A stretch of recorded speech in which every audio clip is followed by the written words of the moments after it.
23. Break out of your soul cage. Our society encourages us to seek comfort. Most products and services advertised day and night are designed to make us more comfortable and less challenged. And yet, only challenge causes growth. Only challenge will test our skills and make us better. Only challenge and the self-motivation to engage the challenge will transform us. Every challenge we face is an opportunity to create a more skillful self. So it is up to you to constantly look for challenges to motivate yourself with.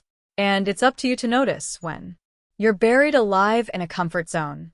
It's up to you to notice when you are spending your life in the image of the poet William Olson, like a flower living under the wind. Use your comfort zones to rest in, not to live in. Use them consciously to relax and restore your energy as you mentally prepare for your next challenge. But if you use comfort zones to live in forever, they become what rock singer Sting calls your soul cages. Break free. Fly away. Experience what the philosopher Fichte meant when he said, being free is nothing. Becoming free is heavenly. 24. Run your own plays. Design your own life's game plan. Let the game respond to you rather than the other way around. Be like Bill Walsh, the former head coach of the San Francisco 49ers. Everybody thought he was a kind of eccentric because of how extensively he planned his plays in advance of each game. Most coaches would wait to see how the game unfolded, then respond with plays that reacted to the other team. Not Bill Walsh. Walsh would pace the sidelines with a big sheet of plays that his team was going to run no matter what. He wanted the other team to respond to him. Walsh won a lot of Super Bowls with his unorthodox proactive approach. But all he did was to act on the crucial difference between creating and reacting. You can create your own plans in advance so that your life will respond to you. If you can hold the thought that at all times your life is either a creation or a reaction, you can continually remind yourself to be creating and planning. Creation and reaction have the same letters in them. Exactly, they are anagrams. Perhaps that's why people slip so easily out of one and into the other. Many of us can spend whole days reacting without being aware of it. We wake up reacting to news on the clock radio. Then we react to feelings in our body. Then we start reacting to our spouses or our children. Soon we get in the car and react to traffic, honking the horn, and using sign language. Then, at work, we see an email on our computer screen and react to that. We react to stupid customers and insensitive bosses who are intruding on our day. During a break, we react to a waitress at lunch. This habit of reacting can go on all day, every day. We become goalies in the hockey game of life, with pucks flying at us incessantly. It's time to play another position. It's time to fly across the ice with the puck on our own stick ready to shoot at another goal. Robert Fritz, who has written some of the most profound and useful books on the differences between creating and reacting, says, when your life itself becomes the subject matter of the creative process, a very different experience of life opens to you, one in which you are involved with life at its very essence. Plan your day the way Bill Walsh planned his football games. See the tasks ahead as plays you're going to run. You'll feel involved in your life at its very essence because you'll be encouraging the world to respond to you. If you don't choose to do that, the life you get won't be an accident. As an old Jewish folk saying puts it, a person who does not make a choice makes a choice. 25. Find your inner Einstein. The next time you see a picture of Albert Einstein, realize that that's actually you. See Albert Einstein and say, there I am. Every human has the capacity for some form of genius. You don't have to be good with math or physics to experience genius level in your thinking. To experience Einstein's creative level of thinking, all you have to do is habitually use your imagination. This is a difficult recommendation for adults to follow, though, because adults have become accustomed to using their imaginations for only one thing: worrying. Adults visualize worst-case scenarios all day long. All. Their energy for visualization is channeled into colorful pictures of what They dread. What they don't comprehend is that worry is a misuse of the imagination. The human imagination was designed for better things. People who use their imaginations to create with often achieve things that warriors never dream of achieving, even if the warriors possess much higher IQs. People who habitually access their imaginations are often hailed by their colleagues as geniuses, as if genius was a genetic characteristic. They would be better understood as people who are practiced at accessing their genius. Recognition of the power of this genius in all of us prompted Napoleon to say, "Imagination rules the world." As a child, you instinctively used your imagination as it was intended. You daydreamed and made stuff up. You were a daydream believer by day, and in your right brain, at night you sailed down a river of dreams. If you go back into that state of self-confidence and dream again, you'll be pleasantly surprised at how many innovative and immediate solutions you come up with to your problems. Einstein used to say, "Imagination is more important than knowledge." When I first heard he'd said that, I didn't know what he meant. I always thought additional knowledge was the answer to every difficult problem. I thought if I could just learn a few more important things, then I'd be okay. What I didn't realize was that the very thing I needed to learn was not knowledge but skill. What I needed to learn was the skill of proactively using my imagination. And once I'd learned that skill, the first task was to begin imagining the vision of who I wanted to be. Songwriter Fred Knipe once wrote a song About this. It was for the soundtrack of a video produced for teenagers about how to visualize themselves succeeding at what they wanted to Do. That's you / in your wildest dreams / doing the wildest things / no one else can do. If you / just love and keep those dreams / the wildest dreams / you'll make yourself come true. To make ourselves come true, we need to develop the strength to dream. Dreaming, in its proactive sense, is strong work. It's the design stage of creating the future. It takes confidence and it takes courage. But the greatest thing about active dreaming is not in the eventual reaching of the goal. The greatest thing is what it does to the dreamer. Forget the literal attainment of your dream for now. Focus on just going for it. By simply going for the dream, you make yourself come true. 26. Run toward your fear. The world's best-kept secret is that on the other side of your fear there is something safe and beneficial waiting for you. If you pass through even a thin curtain of fear, you will increase the confidence you have in your ability to create your life. General George Patton said, "Fear kills more people than death." death Kills us but once, and we usually don't even know it. But fear kills us over and over again, subtly at times and brutally at others.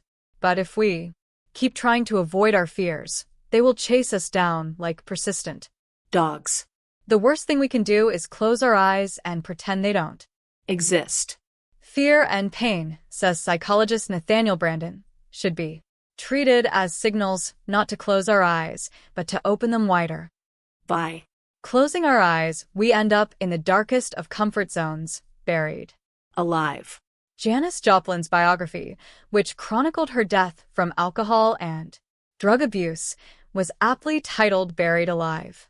To Janis, as to so many similarly troubled people, alcohol provided an artificial and, tragically, temporary antidote to fear. It is no accident that in the old frontier days, the nickname for whiskey was false courage. There was a time in my life not too many years ago when my greatest fear of all was public speaking. It didn't even help that fear of speaking in front of people was people's number one fear, even greater than the fear of death. This fact once caused comedian Jerry Seinfeld to point out that most people would rather be in the coffin than delivering the eulogy. For me, it ran even deeper than that. As a child, I could not give oral book reports. I'd plead with my teachers to let me off the hook. I would offer to do too, even 3 written book reports if I didn't have to do the oral one. Yet, as my life went on, I wanted to be a public speaker more than anything. My dream was to teach people everywhere to learn the ideas that lead to self-motivation, the ideas that I had learned. But how could I ever do this if stage fright left me frozen with fear? Then one day, as I was driving in Phoenix flipping through the radio stations looking for good music, I accidentally happened upon a religious station where a histrionic preacher was yelling, "Run toward your fear. Run right at it." I hastened to change the station, but it was too late. Deep down I knew that I had just heard something I needed to hear. No matter what station I turned to, all I could hear was that madman's words, "Run toward your fear." The next day, I still couldn't get it out of my mind, so I called a friend of mine who is an actress. Asked her to help me get into an acting class she had once told me about. I told her I thought I was ready to overcome my fear of performing in front of people. Although I lived in a high state of anxiety the first weeks of that class, there was no other way around my fear. There was no real way to run from it any longer, because the more I ran, the more pervasive it got. I Knew I had to turn around and run toward the fear, or I would never pass through it. Emerson once said, "The greater part of courage is having done it before," and that soon became true of my speaking in public. Fear of doing it can only be cured by doing it, and soon my confidence was built by doing it again and again. The rush we get after running through the waterfall of fear is the most energizing feeling in the world. if You are ever in an undermotivated mood, find something you fear, and do it and watch what happens. 27. Create the way you relate. We can't create our truest selves without creating relationships in the process. Relationships are everywhere. Relationships are everything. There is no end to relationship, said the Indian spiritual leader Krishnamurti. There may be the end of a particular relationship, but relationship can never end. To be is to be related. I have trained many corporations with a 4-part seminar series. The First 3 parts are on self-motivation, and the final part is on relationship building. Sometimes CEOs ask me up front, ahead of the training, if I don't have that ratio out of balance. Shouldn't you have more of it be on relationship building? They ask. After all, team building and customer relations are surely more important than self-motivation. I stand by my ratio. We can't relate to others if our relationship with ourselves is poor. A commitment to personal motivation comes first. Because who wants to have a relationship with someone who is not motivated in any way? When we do get to the 4th part, relationship building, the focus is on creativity. Creativity is the most neglected and yet most useful aspect of relationship building. In relationships, most of us think with our emotions rather than our minds. But to think with our feelings instead of our minds puts us in the unresourceful state that Colin Wilson describes as being upside down. When we view relationships as opportunities for creativity, they always Get better. When our relationships get better, we are even more motivated. My youngest daughter, Margie, was in 4th grade when a very shy girl in her class accidentally put a large black mark on her own nose with an indelible marker. Many of the kids in the class pointed at her and started to laugh. The little girl was finally reduced to tears of embarrassment. At some point, Margie walked over to the girl to give her some comfort. Margie's astonished teacher related the story to me. Impulsively, Margie picked up the marker and marked her own nose, and then handed the marker to another classmate and said, "I like my nose this way. What about you?" In a few moments, the entire class had black marks on their noses, and the shy girl, who was once crying, was laughing. At recess, Margie's class all went out on the playground with marked noses, and they were the envy of the school, obviously into something unusual and cool. This story is interesting to me because of how Margie used her creativity and her mind instead of her emotions to solve a problem. She Elevated herself up into her mind, where something clever could be done. If she had used her feelings to think with, she might have expressed anger at the class for laughing at the girl, or sadness and depression. Anytime you take a relationship problem up into the mind, you have unlimited opportunities to get creative. Conversely, when you send a relationship problem down the elevator into the lower half of the heart, you risk staying stuck in the problem forever. This doesn't mean that you shouldn't feel anything. Feel everything. Notice your feelings. Just don't think with them. When there's a relationship problem to be solved, travel up your ladder to the most Creative you. You'll soon realize that we create the relationships we have in our lives. They don't just happen. We are each of us angels with only one wing, said the Italian artist Luciano da Crescenzo, and we can only fly embracing each other. 28. Try interactive listening.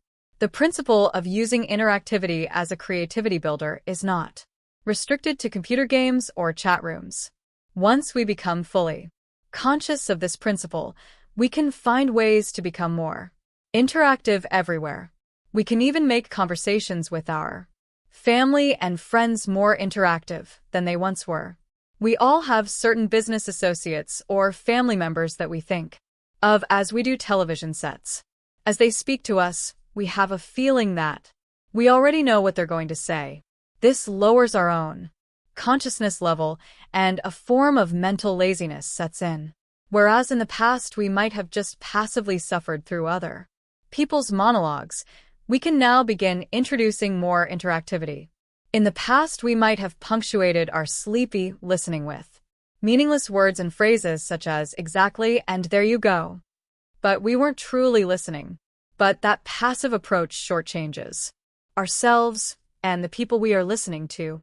When we are listened to, wrote Brenda Woolland, it creates us, makes us unfold and expand. Ideas actually begin to grow within us and come to life. The more thoughtful our questions get to be, the more interactive the conversations. Look for opportunities for interactivity to motivate yourself to higher levels of experience. 29. Embrace your willpower. I can't tell you how many people have told me that they have no willpower. Do you think the same thing? If you think you have no willpower, you are undermining your own success.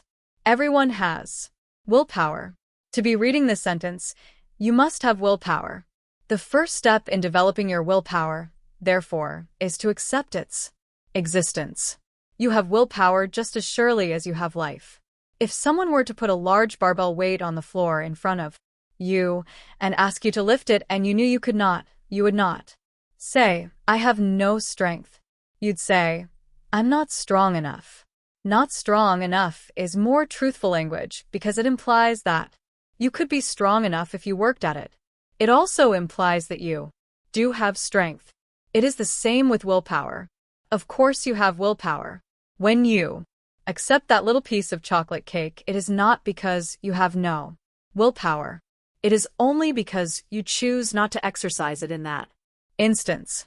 The first step toward building willpower is to celebrate the fact that you've got it. You've got willpower just like that muscle in your arm. It might not be a very strong muscle, but you do have that muscle. The second step is to know that your willpower, like a muscle in your arm, is yours to develop. You are in charge of making it strong or letting it atrophy. It is not grown by random external circumstances. Willpower is a deliberate, volitional process.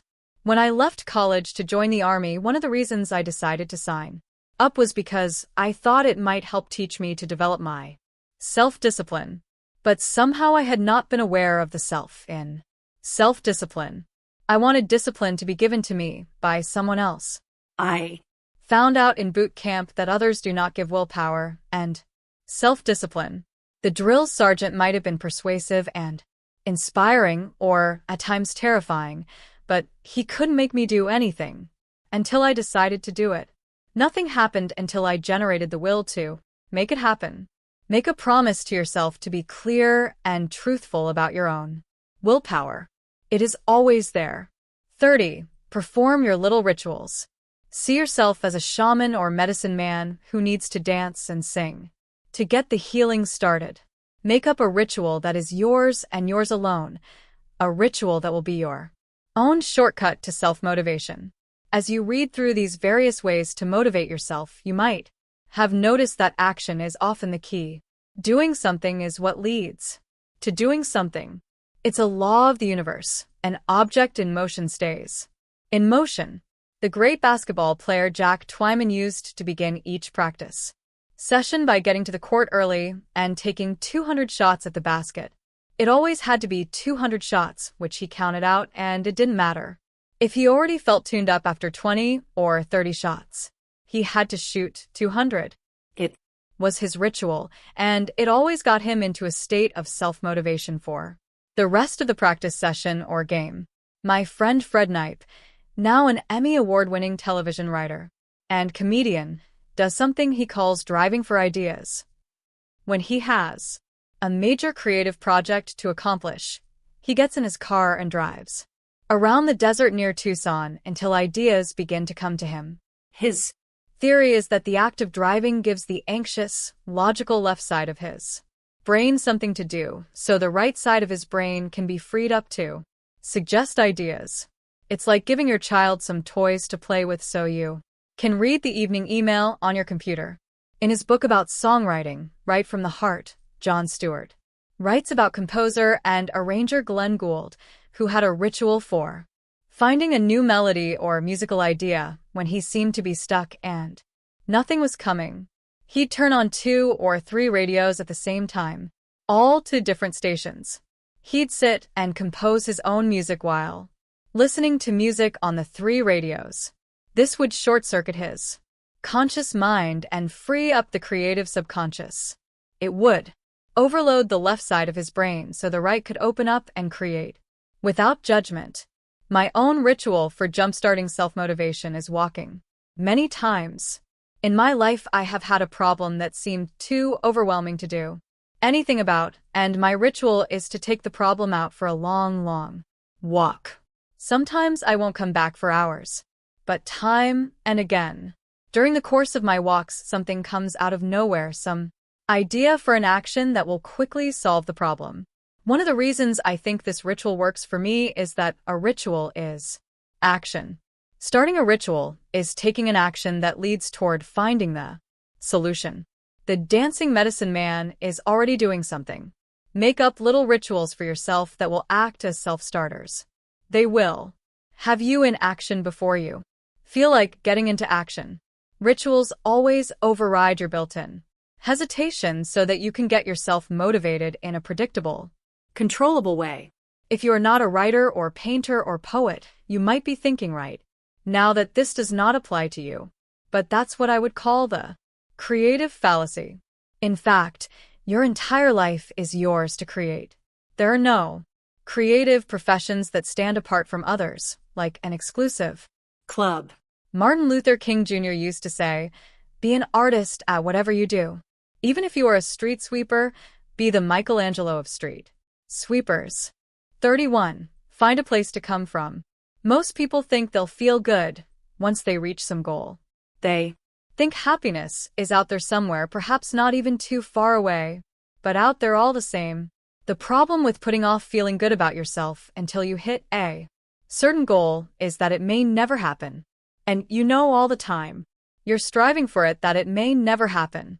So, by linking your happiness to something you don't have yet, you're denying your power to create happiness for yourself. A lot of people use personal unhappiness as a tool, as proof of their own sincerity and compassion. Yet, as Barry Kaufman points out eloquently, into love is to be happy with, being unhappy is not necessary. You can be happy and also be sincere. You can be happy and also be compassionate. In fact, loving someone while you are unhappy does not show up like love at all. Love, says the great American spiritual teacher, Emmett Fox, acts the part.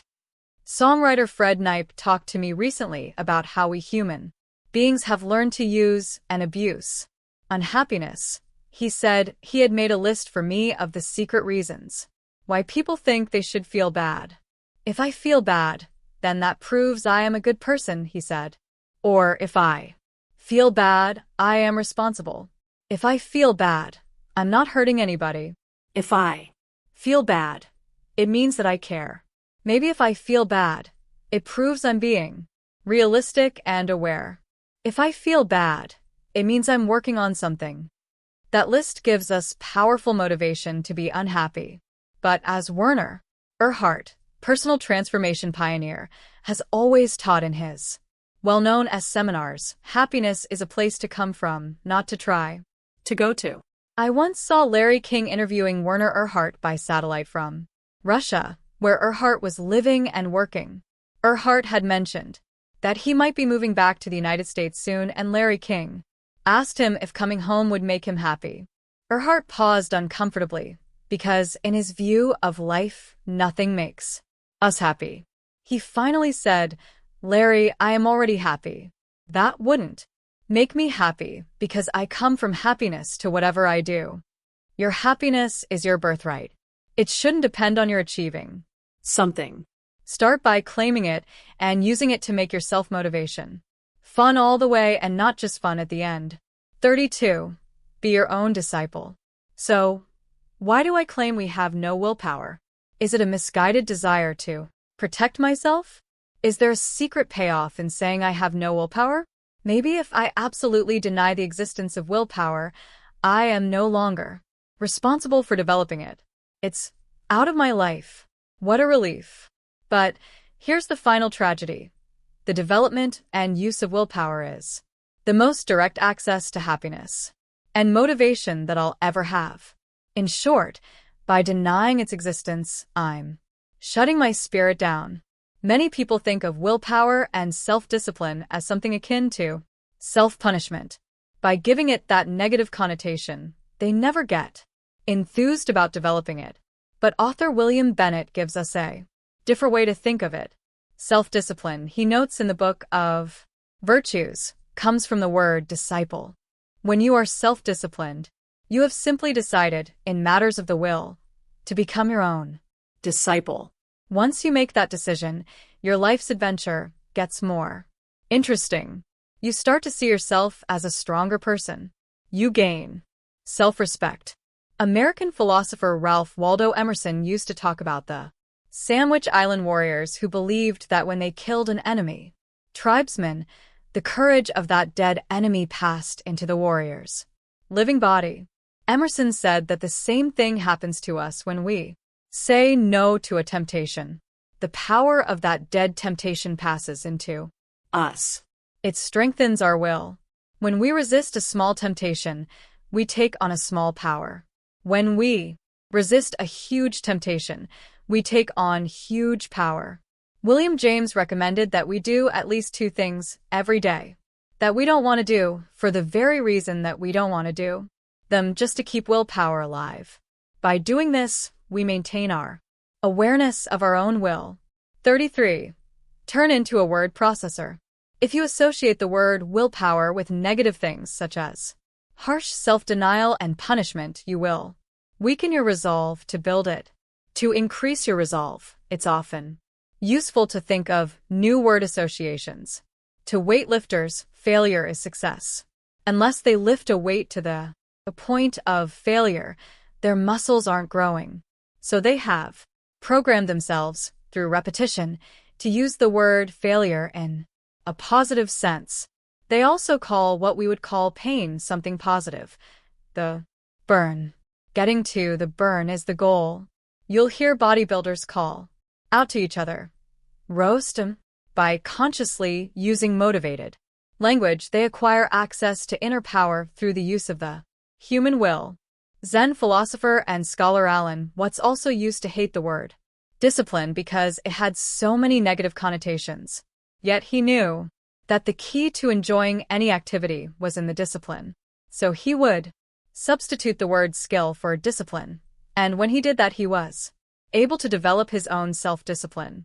Language leads to power, so be conscious of the creative potential of the language you use and guide it in the direction of more personal power. 34. Program your biocomputer. If you're a regular consumer of the major news programs, you belong to a very persuasive and hypnotic cult. You need to be programmed.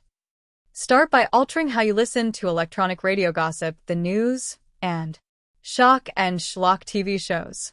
Program out all the negative, cynical, and skeptical thoughts that you now allow to flow into your mind unchecked.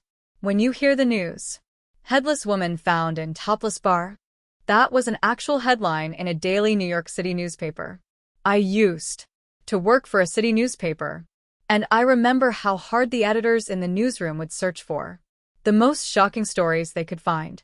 The news is not the news. It is the bad news. It is deliberate shock.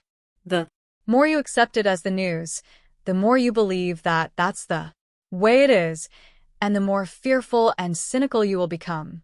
If we realized exactly how much vulgar, pessimistic, and manipulative negativity was deliberately packed into every daily newspaper and most television shows and Hollywood movies, we would resist the temptation to flood our brains with their garbage. Most of us are more particular about what we put in our automobile's gas tank than we are about what we put in our own brain every night. We passively feed ourselves with stories about serial killers and violent crime without any conscious awareness of the choice we're making. How do we change it? By worrying about it? No. Rather than fretting about crime and apathy and whatever you wish would change in the world, it's often very motivational to heed the words of Gandhi, who said, "You must be the change you wish to see." San Francisco writer and musician Gary Lockman wrote a captivating essay called World Rejection and Criminal Romantics, in which he observed, it's the Ted Bundys that get television coverage, not the thousands of self-actualizers who work away at self-transformation, quietly and anonymously. And it's their influence, not that of the Ted Bundys, that will shape the face of the coming century. Bundys that will shape the face of the coming century. Often we don't have an opportunity to skip the media reports of crime and scandal, so it's important that we listen in a way that always programs out the effect. We are pretty good at doing this when we pass the tabloids in the grocery store checkout line. We smile at them even before reading that aliens are living in the White House. We need to take that same attitude toward what passes as serious media. Once you've gotten good at factoring out the negative aspects of the media today, take it a step further. Make your own news. Be your own breaking story. Don't look to the media to tell you what's happening in your life. Be what's happening. 35. Open your present. Practice being awake in the present moment. Make the most of your awareness of this hour. Don't live in the past unless you want guilt, or worry about the future unless you want fear, but stay focused on today in case you want happiness. Until you can put your attention where you want it, said Emmett Fox, you have not become master of yourself. You will never be happy until you can determine what you're going to think about for the next hour. There is a time for dreaming, planning, and creative goal setting. But once you are complete with that, learn to live in the here and now. see Your whole life as being contained in this very hour. Let the microcosm become the macrocosm. Live the words of the poet William Blake and his description of enlightenment. To see a world in a grain of sand, and heaven in a wild flower. Hold infinity in the palm of your hand, and eternity in an hour. Sir Walter Scott said he would trade whole years filled with mindless conformity for 1 hour of life, crowded to the full with glorious action and filled with noble risks. It's amazing what can be done by people who learn to relax, pay attention, and focus, appreciating the present hour and all the opportunity it contains.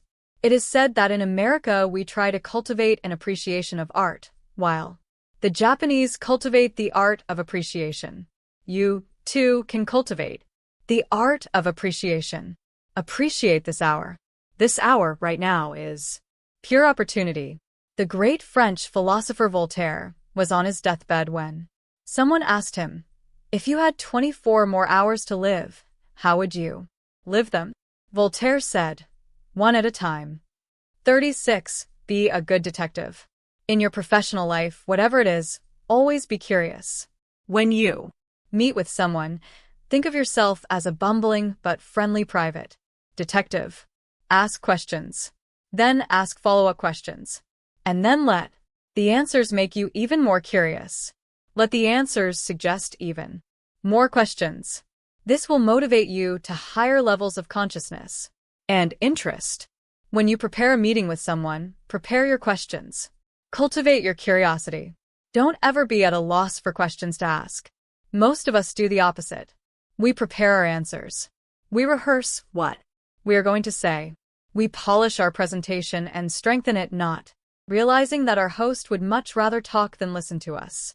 If you are in business, you know that when prospective customers contract for long-term services, they want a company that's truly interested in them, that understands them, that will be a good consultant to them. To Page_76. Page 77. Show a prospect that you are genuinely interested. You must be the person who asks the most thoughtful questions. To convince a company that you understand it, you will ask the best follow-up questions based on its answers. To convince a company that you will be a good consultant to them over the course of the contract, you will have outlearned your competitors by the inventiveness and quantity of your questions. Your curiosity will get you the business, but you can't just rely on impulsive, on-the-spot questioning. Being prepared is the secret. Preparing your questions is even more important than preparing the presentation of your services. Indiana's former basketball coach Bobby Knight always said, "The will to win is not as important as the will to prepare to win." This is not only useful in business. If you are about to have an important conversation with your spouse or teenager, it is very useful to prepare your curiosity rather than your presentation.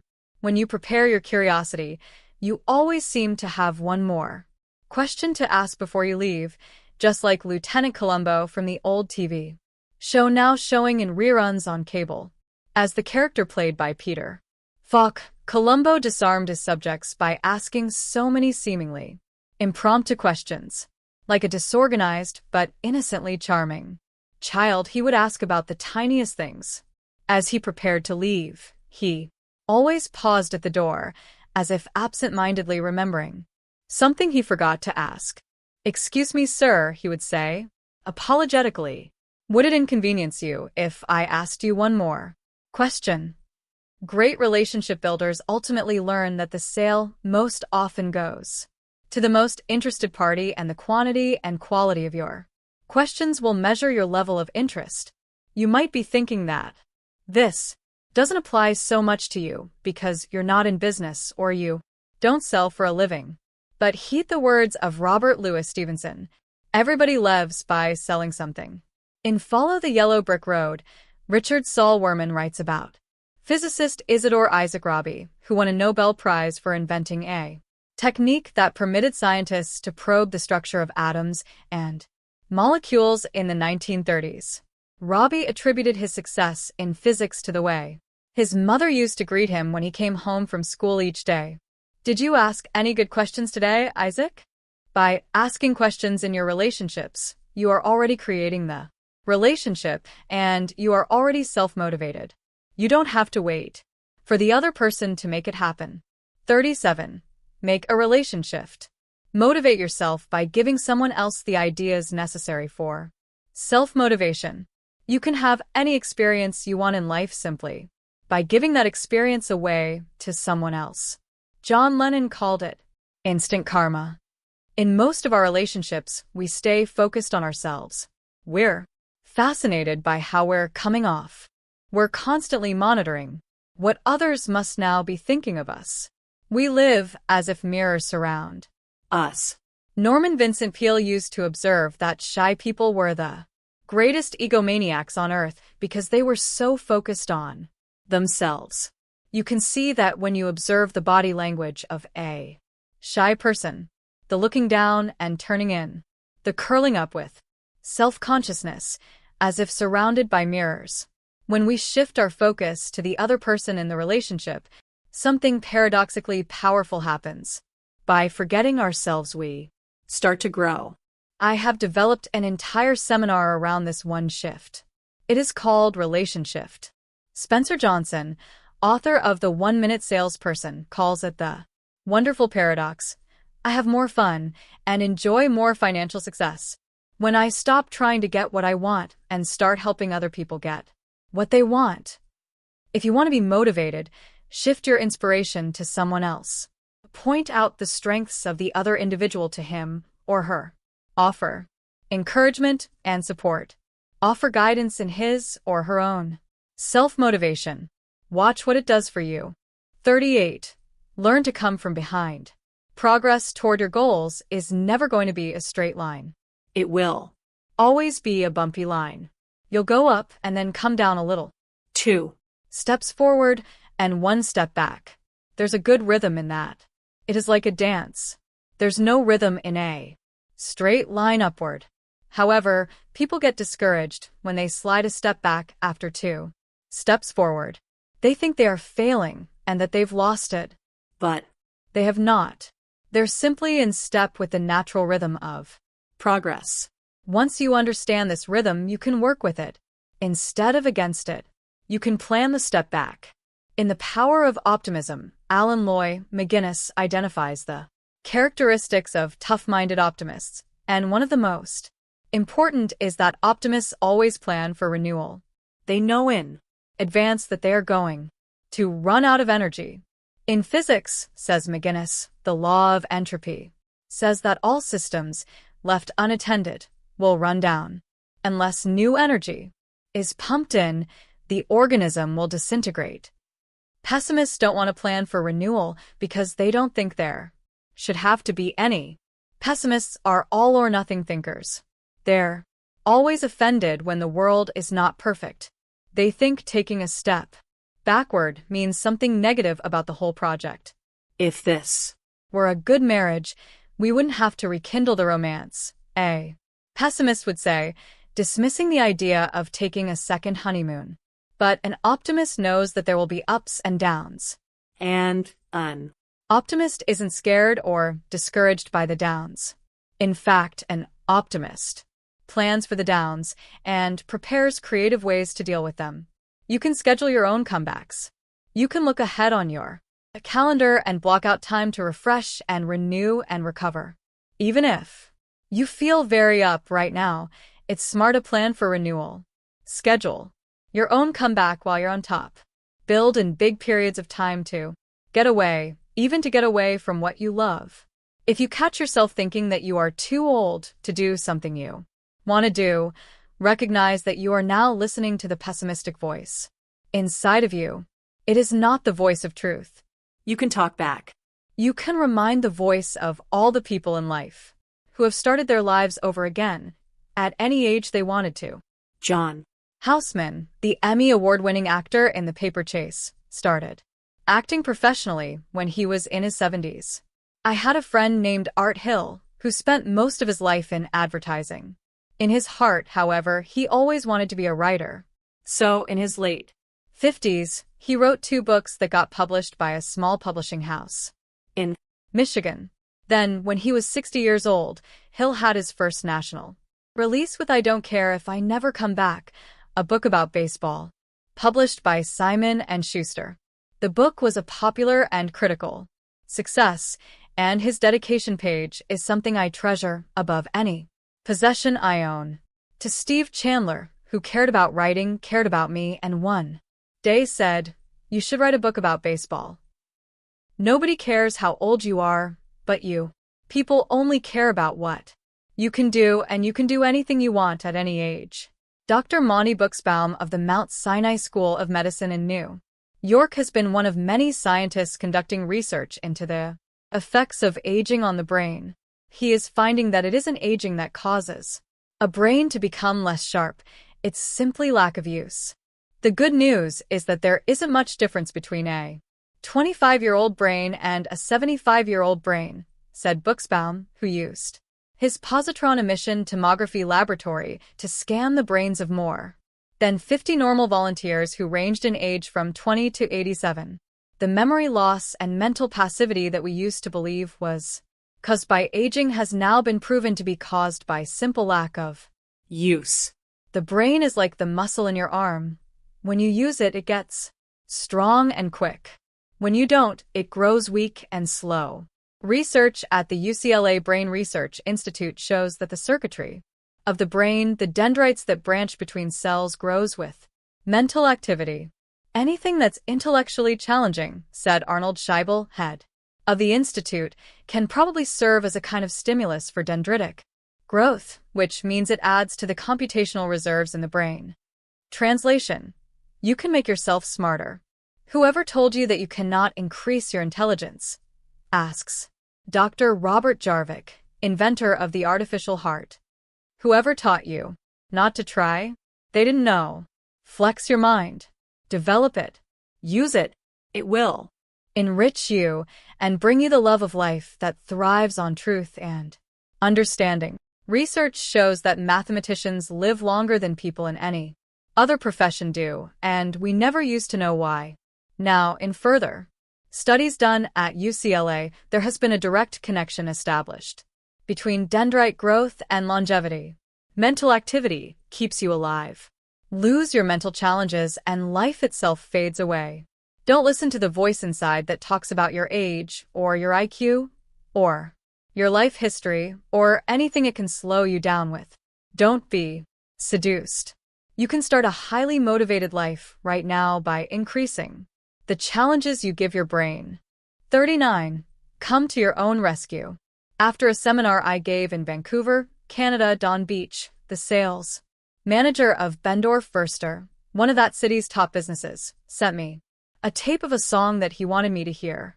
He said it reminded him of what I had been teaching his team about self-esteem. The song was a live performance by the old folk singing duo, Sonny Terry and Brownie McGee. The song is called Love, Truth, and Confidence. It's about how we foolishly chase after love and try to discover the ultimate truth while ignoring something much more vital to our happiness: confidence. The chorus of the song goes like this: love and truth / you can find / any place, anywhere, anytime / but you can just say so long / once. Confidence is gone / nothing matters anymore.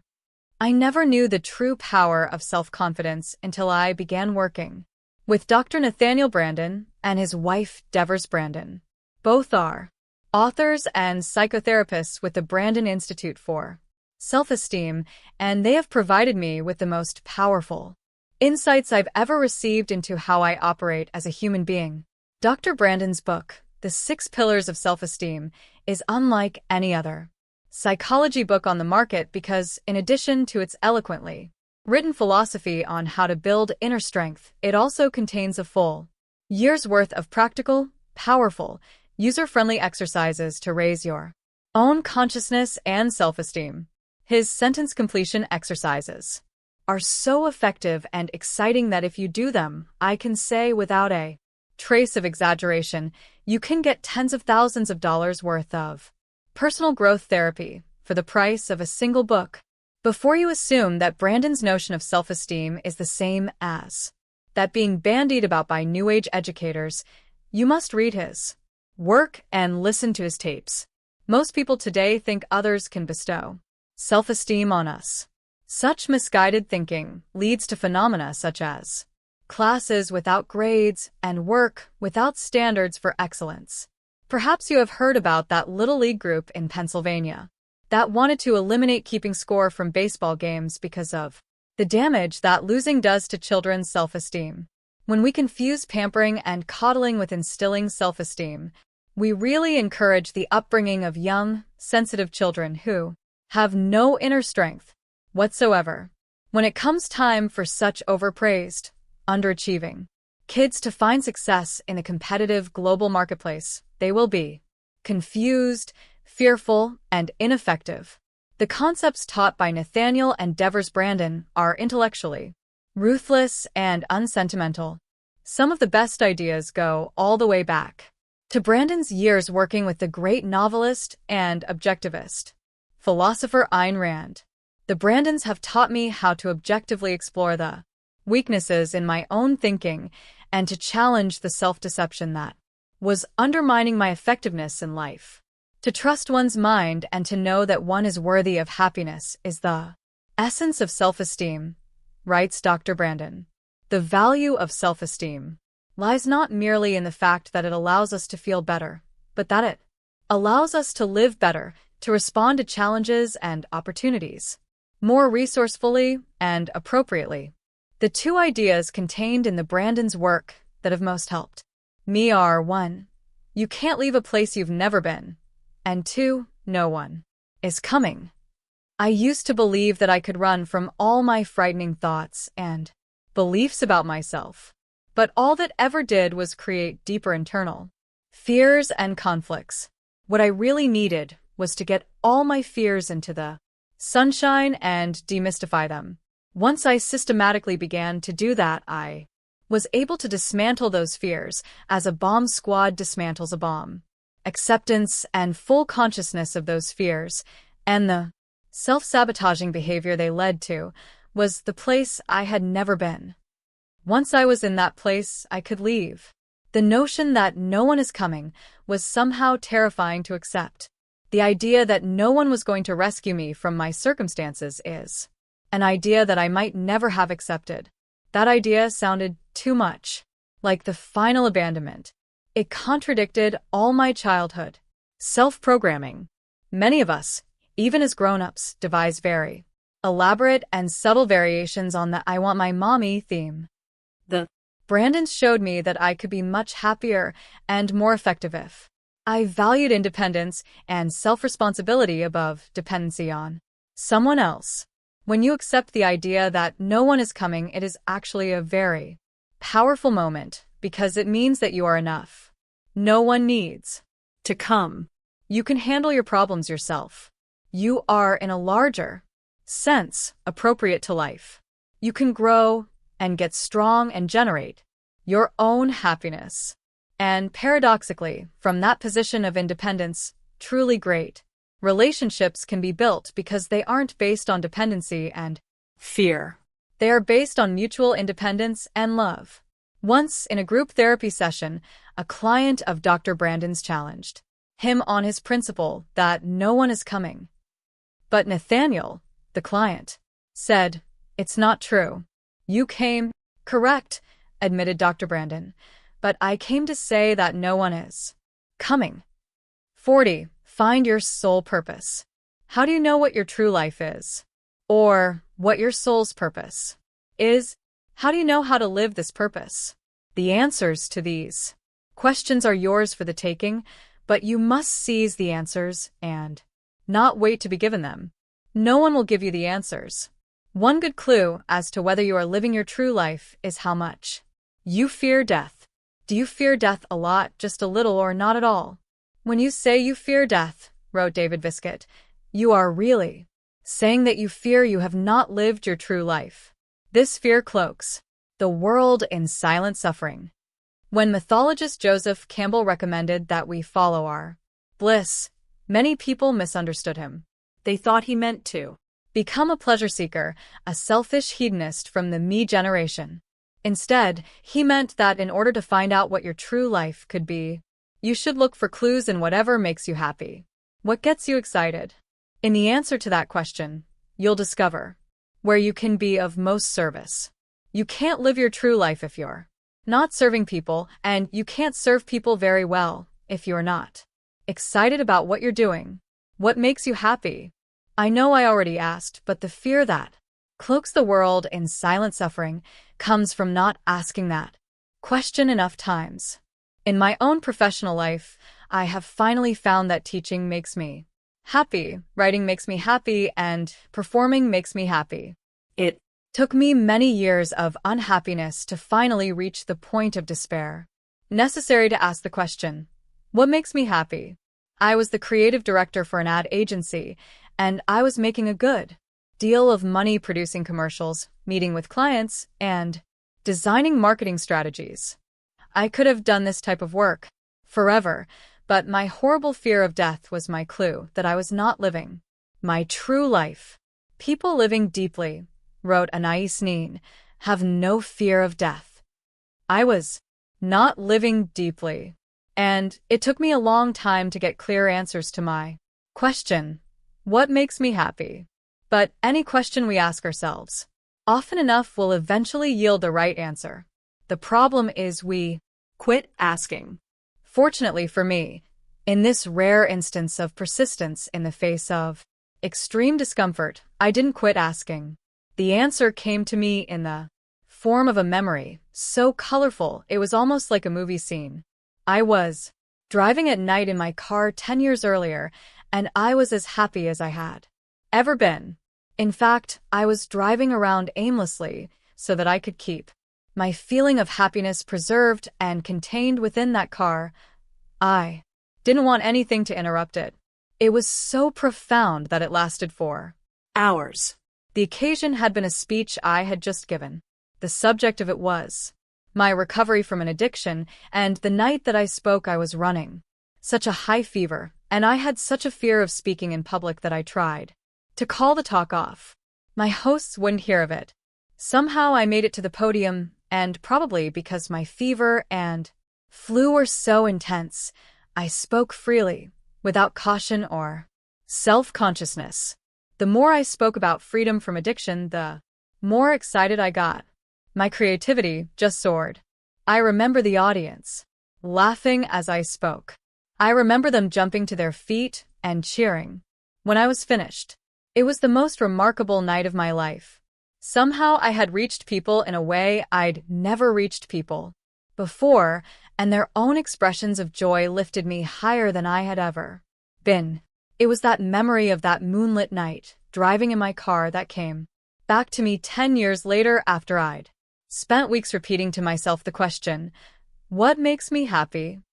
Now I had the picture, but I had no idea how to act on it. But at least I knew what my true life was, and I knew that I wasn't living it. Then one day, one of my major advertising clients asked me to hire a motivational speaker for a big breakfast meeting they were having for Their sales staff.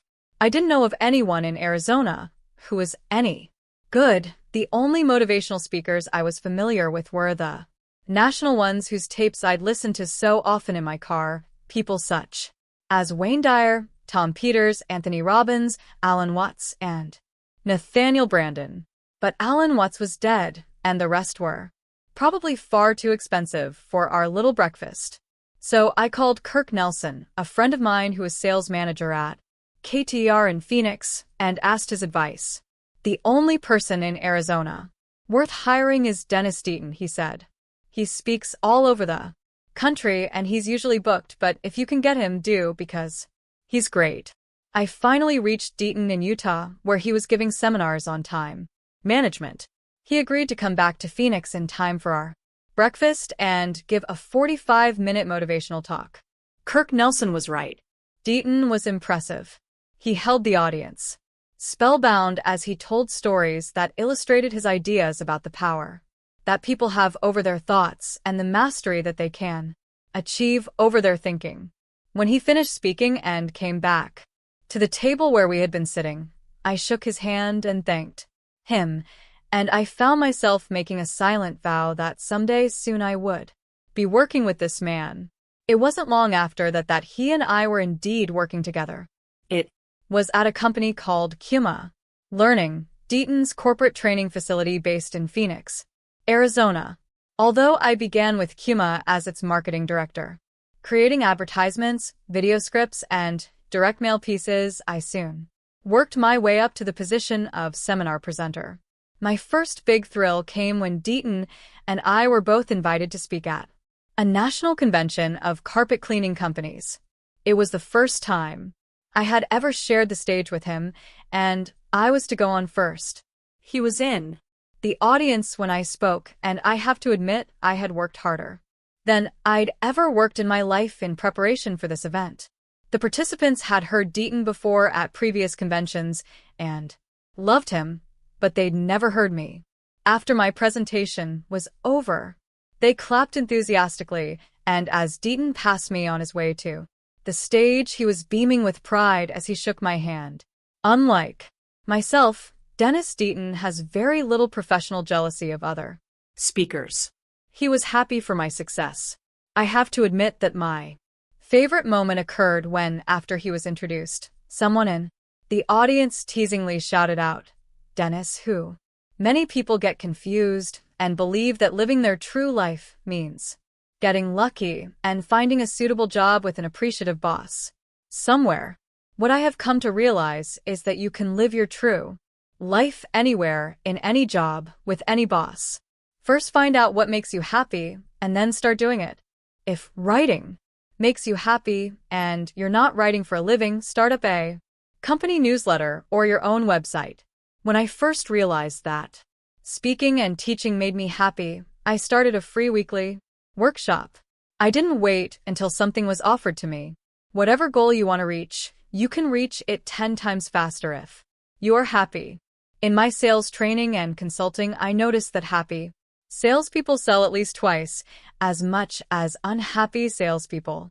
Most people think that the successful salespeople are happy because they are selling more and making more money. Not true. They are selling more and making more money because they are happy. As J.D. Salinger's character Seymour says in Fanny and Zoe, This happiness is strong stuff. Happiness is the strongest stuff in the world. It is more energizing than a cup of hot espresso on a cold morning. It is more mind-expanding than a dose of acid. It is more intoxicating than a glass of champagne under the stars. If you refuse to cultivate happiness in yourself, you will not be of extraordinary service to others, and you will not have the energy to create who you want to be. There is no goal better than this one, to know as you lie on your deathbed that you lived your true life because you did what made you happy. 41. Get up on the right side. Since I was a child, I've always been intrigued with the idea that you could have a great day just by getting up on the right side of the bed. Later in life, during my years as a largely unsuccessful songwriter, one of the few successes I had was with a country rock song that I co-wrote with Fred Knipe and Duncan Stitt. It was called The Right Side of the Wrong Bed. Today my fascination is not so much with the right side of the bed as it is with the right side of the head, or to be more precise, the right side of the brain. In the 1930s, brain surgeons discovered the different functions of the two halves of the brain while working with epileptics.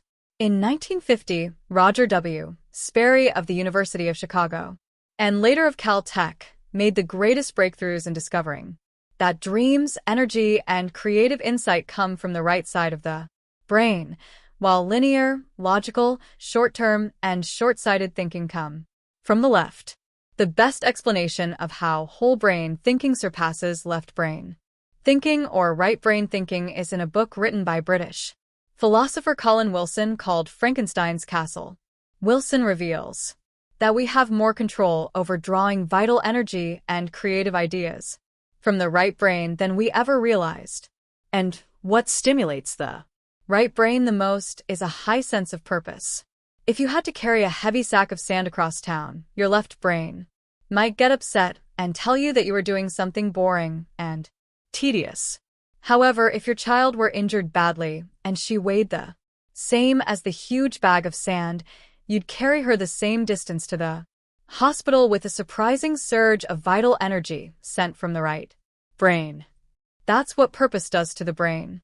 Self-motivation gets more and more exciting as the left brain gets better and better at telling the right brain what to do. 42. Let your whole brain play. Suicide rates go down during times of war because many people begin to feel useful and challenged enough times during the day. This encourages them to use both sides of the brain harmonically. In less eventful times, people tend to slip into using just one side of the brain and get trapped into feeling useless. Most people unconsciously wait for an external crisis, such as a threatened bankruptcy, or an attack on the street, or the burning down of their home, or an unwanted divorce, or a war, to kick in their whole brain thinking. But that passive misuse of the brain leads to a life of reaction rather than creation. when Oliver Wendell Holmes said most people go to their graves with their music still in them, he just as easily could have said that most people live in their left brain only. When Thoreau said, most men lead lives of quiet desperation, he was describing what life is like if you stay trapped in left, linear, short-sighted thinking. But the irony is that the left brain has gotten an unfairly negative reputation simply because people stay trapped there. When people learn that the left brain is there to connect with the right, then it takes on new power and function. When people stay trapped in linear, flat, and logical left brain thinking and never activate the creative right side of the brain, they lose their love of life. The right brain comes alive during dreaming at night, while the left brain sleeps. But it is possible, as artists, poets, and saints can attest, to have the same two-sided interplay that we had as children. While we are awake, we simply have to fire it up by using the left brain to call on the right. This is what happens when we make love, play games, write poetry, hold a baby, or face a threatening crisis. The left brain commands the right brain to come alive and get involved. That is when you get whole brain thinking, or what psychologist Abraham Maslow called peak experiences. The three best ways to activate whole brain thinking are through 1. Goal visualization, 2. Joyful work, and 3. Revitalizing play. Rather than wait for external crises to appear, create internal challenge games of your own, goals and purposes that lead you in growth toward the motivated person you want to become. The real excitement in studies of the power of the right brain lies in its suggestion of a neurological basis for personal transformation. It's not just motivational puff or secular evangelism to say that we possess unlimited creative energy and we can use it to create the lives we want. In fact, writes Colin Wilson, we can learn to live on a far, far higher level of power. And that is what the left brain was intended for. Its farsightedness gives it the ability to summon power. Yet it hardly makes use of this ability. It could be compared to a man who possesses a magic machine that will create gold coins so that he could, if he wanted, pay off the national debt and abolish poverty. But he is so lazy and stupid that he never bothers to make more than a couple of coins every day, just enough to see him through until the evening. Or perhaps he is not lazy, only afraid of emptying the machine. If so, the fear is unnecessary. It is magical and cannot be emptied. Most people regard their right brain with a sense of wonder. They think inspiring thoughts came to them out of the blue. Last night I had the strangest dream, they will say, not knowing how much control they really have over that magical machine. 43. Get your stars out.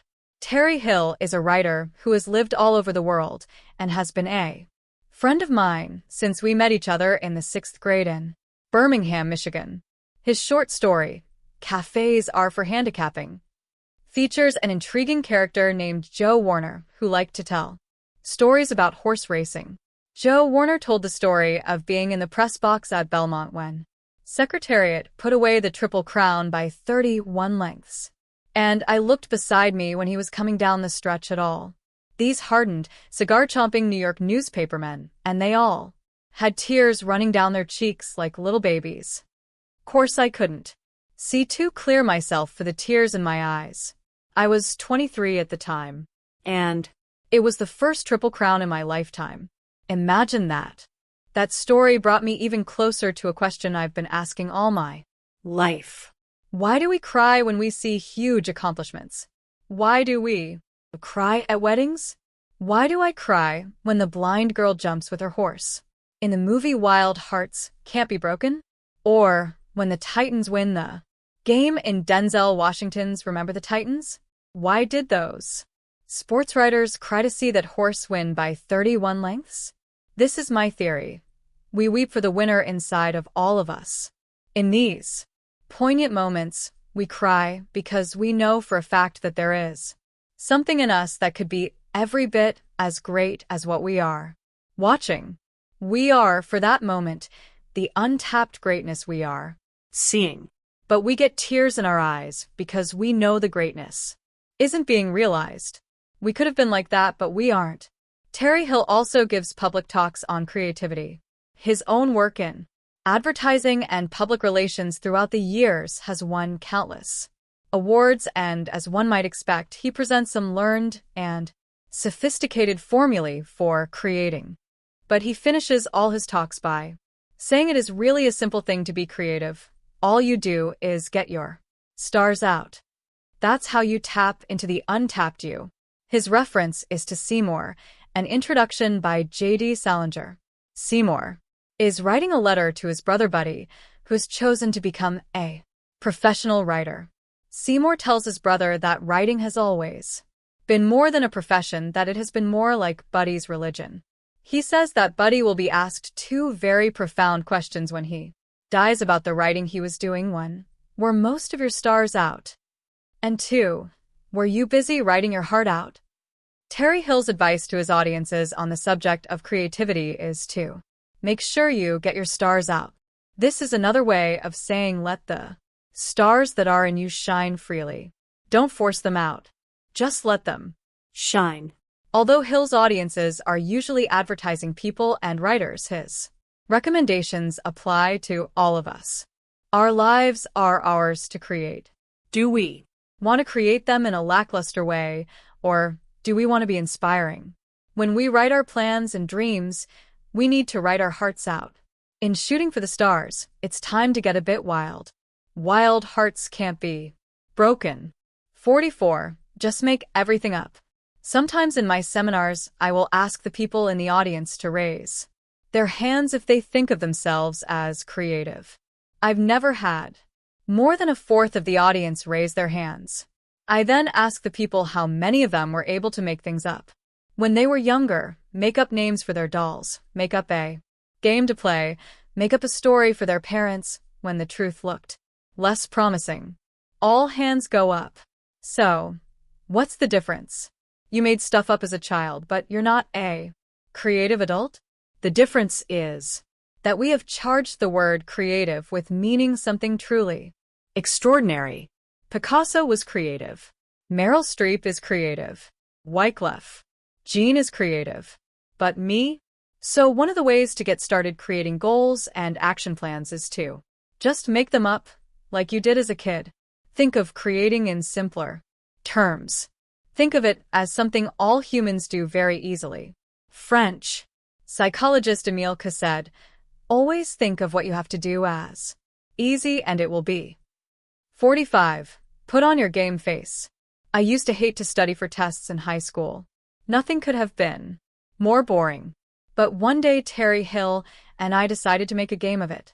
We decided to challenge each other by making up mock tests for each other. The only rules were that we had to ask 30 questions, and the answers had to appear in the text that we were going to be tested on in the classroom the next day. Because we were both competitive and loved games, we worked very hard to come up with the most ridiculously difficult questions we could devise. What was Magellan's middle name? How many of Custer's children were daughters? What is the 23rd word in the Gettysburg Address? We also tried to anticipate the other's toughest questions and learn the obscure answers. On the morning of the real test, we presented each other with our own tests, always twice as hard as the real test. As we each took each other's tests, there was much happy yelling and laughter. But by the time we took the real test in school, we were more than ready. In fact, we often looked across the classroom at each other during the real test and rolled our eyes with disdain at the simplicity and stupidity of the real exam. By changing our study into a challenging game, we had taken the work out of the task and replaced it with play. Did we work as hard? Harder. But by transforming work into play, we increased our energy and our sense of creativity. Most people who play a lot of golf or tennis work much harder at their games than they do at work. All people work harder at play than they do at work because there's no resistance. Golfers are working harder on the golf course than they are at their professions. They don't always know this, although their spouses usually do, because it doesn't feel like Work, it feels like fun. They bring more energy, innovation, and zest to what they're doing out on the course because it's a game. They also bring an ongoing commitment to increasing their skills. Everyone is interested in getting better at the games they play. As for the effect of games on energy, consider a bunch of guys playing poker all night. Because poker is a game, people can play it all night until the sun comes up. When they finally come home to sleep, you might be tempted to ask them, how did you manage to stay up all Night? Were you drinking coffee and cokes? No, they confess they were drinking beer. But shouldn't beer slow you down and make you tired? Not if you were playing a game. In fact, you'll also learn that they were probably smoking cigars and eating junk snacks as well. Not. Generally known as stimulants. What was stimulating was the game. The joy of competition. Playwright Noel Coward once said, "Work is more fun than fun." I included that quote in a seminar guidebook for a sales group a year ago. And one of the participants in the back of the room raised his hand and said, "Yeah, Steve, who is this Noel Coward guy?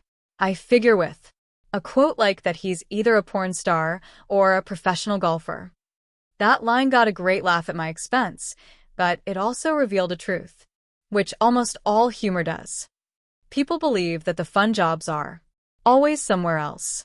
If only I could get a job like that. If only I had been a pro golfer. But the truth is that fulfilling and fun work can be found in anything. The more we consciously introduce game playing elements, personal bests listed, goals, time limits, competition with self or others, record keeping, etc., the more fun the activity becomes. I recently worked on a project with a young man in Phoenix who was selling 3 times as much office equipment as the average salesperson on his team. He said he didn't understand his coworkers who got depressed easily, took rejection hard, and struggled with putting their deals together. "I don't take this that seriously," he smiled. "I love all my sales challenges. The tougher the prospect is, the more fun I have selling.